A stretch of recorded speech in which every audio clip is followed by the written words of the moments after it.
Salut, moi c'est Laura, je suis en tour du monde et je vous amène avec moi à l'aventure. Aujourd'hui, on part au Brésil et plus précisément à Rio de Janeiro. Dans la dernière vidéo, je vous ai donné tous mes conseils pour trouver votre auberge de jeunesse idéale.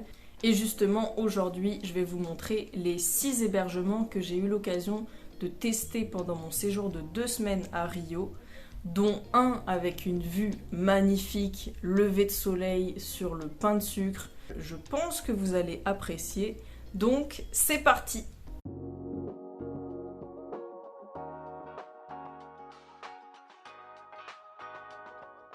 Du coup, ce qu'il faut savoir, c'est que Rio, c'est quand même une grande ville qui est du coup décomposée en plusieurs quartiers avec des ambiances totalement différentes. Donc ce que vous allez déjà devoir définir, c'est qu'est-ce que vous avez envie de voir et ça va impacter où se trouvera votre logement. Donc si vous avez envie de commencer votre séjour par les plages de Copacabana et d'Ipanema et d'aller voir les principaux points d'intérêt, notamment le Christ Rédempteur sur le Corcovado, je vous conseille du coup de loger dans l'un des quartiers à proximité et qui sont super bien desservis par le métro et par les transports. Donc Copacabana, Ipanema, Leblon, Botafogo et Leme. Leme c'est un petit peu plus loin et ça dépend de l'hostel que vous choisissez, ça peut être à 20-25 minutes de marche du métro, donc c'est un peu moins accessible. Mais c'est très authentique et très sympa.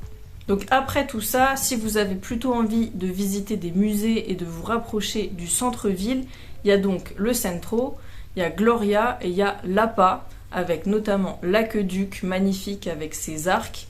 Et tout ça, c'est aussi à proximité de Santa Teresa, qui est lui le quartier avec les escaliers colorés en céramique. Et aussi, c'est le quartier des artistes un peu bohèmes. Donc ça, c'est très sympa pour finir votre séjour.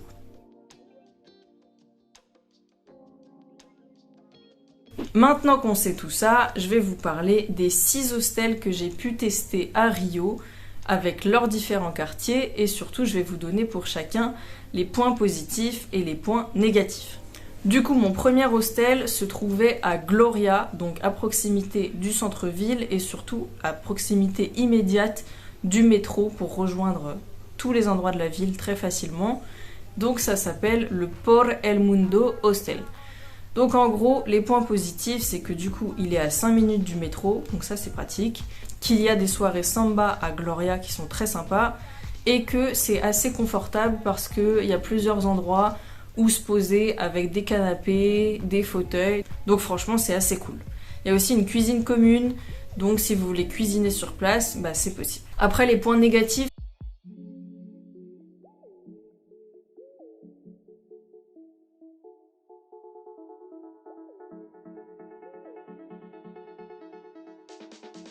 l'autre point dans cet hostel, c'est que il n'y a pas de petit déjeuner inclus. Et certes, il y a des espaces pour se reposer, mais comme c'est assez grand et qu'il y a plusieurs espaces différents, j'ai trouvé que c'était pas super évident de rencontrer du monde. L'espace commun n'est pas pensé pour directement discuter et forcer la discussion avec les gens.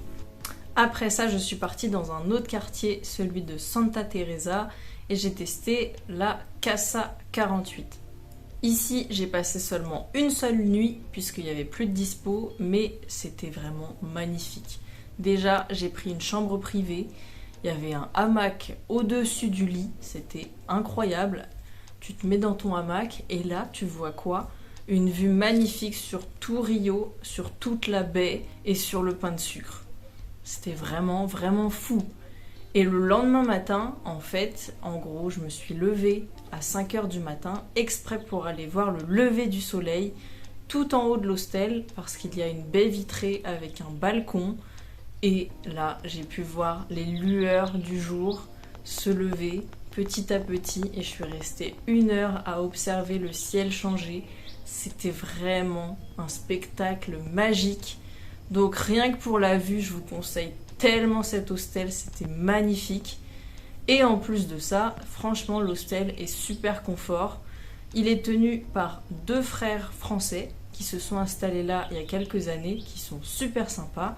Et en plus, il y a un petit déjeuner où tout est fait maison et c'était vraiment trop bon. Et le quartier est franchement super sympa. Par contre, c'est vrai que Santa Teresa, c'est plus pour se reposer.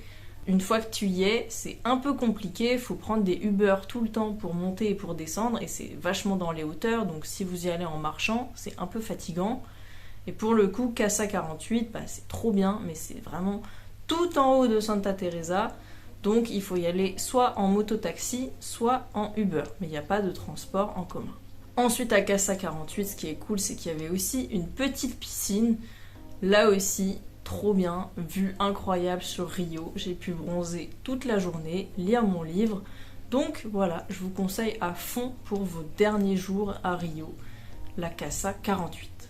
Après ça, comme il n'y avait plus de place, j'ai dû changer, donc je suis restée à Santa Teresa, mais j'ai changé d'hostel, je suis allée au Rio Forest Hostel, qui était plutôt pas mal. Là aussi, une vue magnifique, mais sur l'autre côté de Rio. Donc là, c'est cool, puisque après le lever du soleil, j'ai pu avoir le coucher du soleil.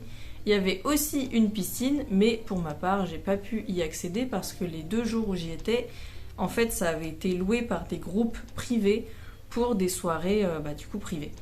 Et il y avait aussi le petit-déj inclus, qui était pas incroyable, mais qui franchement faisait le taf. Donc là, j'y suis restée 2 nuits et après ça, j'ai encore changé et je suis restée à Santa Teresa. Donc je suis allée au Mambembe Hostel, qui pour le coup est trop bien pour les rencontres. Il y a tellement d'espaces communs, il y a des espaces où tu peux jouer de la guitare, après il y a des espaces avec des livres, avec les livres du routard et tout. Il y a un espace télé, il y a la cuisine commune, il y a le petit déjeuner qui est inclus. Et il y a aussi d'autres espaces encore en extérieur, donc franchement c'est super sympa, j'ai rencontré plein de gens du monde entier, donc c'était très très cool. Et pour le coup celui-là il est un peu plus bas dans Santa Teresa, donc franchement même à pied ça va, ça peut se faire, on peut descendre jusqu'au centre-ville et même jusqu'au métro Gloria facilement à pied. Et dans le Mambembe, ce qui est cool c'est qu'il y a aussi des chambres privées avec salle de bain privée. Donc, si vous avez besoin de vous reposer un peu, je vous conseille vraiment cet hostel. Ensuite, j'ai voulu tester la Maison du Bonheur. En fait, ça a été fondé par Laetitia, qui a une chaîne YouTube et qui s'est installée il y a plusieurs années à Rio. Et en fait, elle a fondé un hostel réservé aux femmes. Donc, c'est ambiance féministe, ambiance sororité, avec un groupe de jeunes femmes essentiellement françaises. Et je voulais tester ça, puisque voilà, juste pour l'idée et le concept. Bon, après, j'y suis restée que 2 nuits et j'ai trouvé ça cool, mais c'est peut-être un peu trop pour moi. En fait, en fin de compte, moi, ça me dérange pas trop d'être dans un hostel mixte où justement on rencontre des hommes, des femmes du monde entier qui parlent différentes langues. Donc moi, c'est plutôt cette ambiance qui m'intéresse. Mais je peux tout à fait comprendre qu'on ait envie d'être que entre femmes. Après, ce qui était cool, c'est que j'ai adoré la déco, l'aménagement, les illustrations au mur. Il y avait aussi plein de livres féministes et tout. Donc en vrai, c'était cool, c'était une bonne expérience. Et il y a plein d'espaces aussi. Il y a des activités qui sont organisées pour aller visiter les favelas. Il y a des cours de danse qui sont organisés. Il y a des soirées cinéma. Voilà. Après... En fait, il y a des filles qui sont là depuis très très longtemps et il y en a d'autres qui sont volontaires là-bas. Du coup, c'est un peu ambiance colonie de vacances, mais quand tu débarques et que toi, t'as pas pour but de rester très longtemps, c'est un peu dur de s'intégrer directement dans le groupe. Ça fait un peu comme quand t'arrives dans une classe et que t'arrives au milieu de l'année, quoi. Donc voilà, moi pour ma part, je me suis pas sentie hyper incluse, mais ce qui est normal puisque je suis restée vraiment très peu de temps. Et aussi l'ambiance très très féministe, sororité et tout, pour le coup c'est des valeurs que je partage, mais là c'était peut-être un peu trop. Je sais pas comment expliquer. En fait, par exemple, la douche, c'est... comme on n'est que entre femmes, en gros, t'ouvres la porte et il y a 3 douches dans la douche.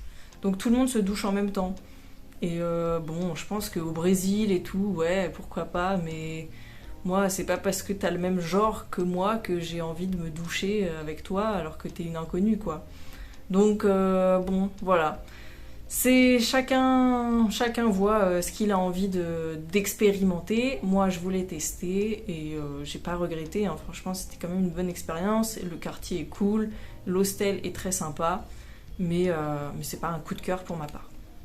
Et après ça, j'ai enfin bougé de Santa Teresa, puisqu'au final je suis presque tout le temps restée là-bas, à part mes 4 nuits dans le quartier de Gloria. Et j'ai bougé de quartier, donc je suis allée à Botafogo pour les 2 derniers jours de mon séjour à Rio et au Brésil. Et je suis allée au Aurora Rio Hostel, qui est très sympa. Franchement, j'ai bien aimé l'ambiance et c'est plutôt confortable. Ça répond à tous les critères qu'on peut demander d'un hostel. C'était propre, c'était cool pour rencontrer des gens.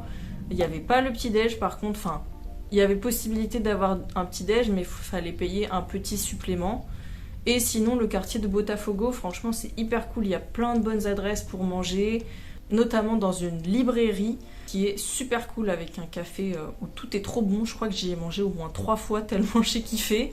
Mais tous ces bons plans-là, en termes de bonnes adresses, de visites et de nourriture, je vous les donne dans une prochaine vidéo. Donc pense à t'abonner et aussi à liker cette vidéo et à la partager autour de toi sur tes réseaux. Franchement, ça me serait d'une grande aide pour le développement de cette chaîne. J'espère que cette vidéo vous a plu. Et sur ce, moi je vous dis bisous et à la prochaine!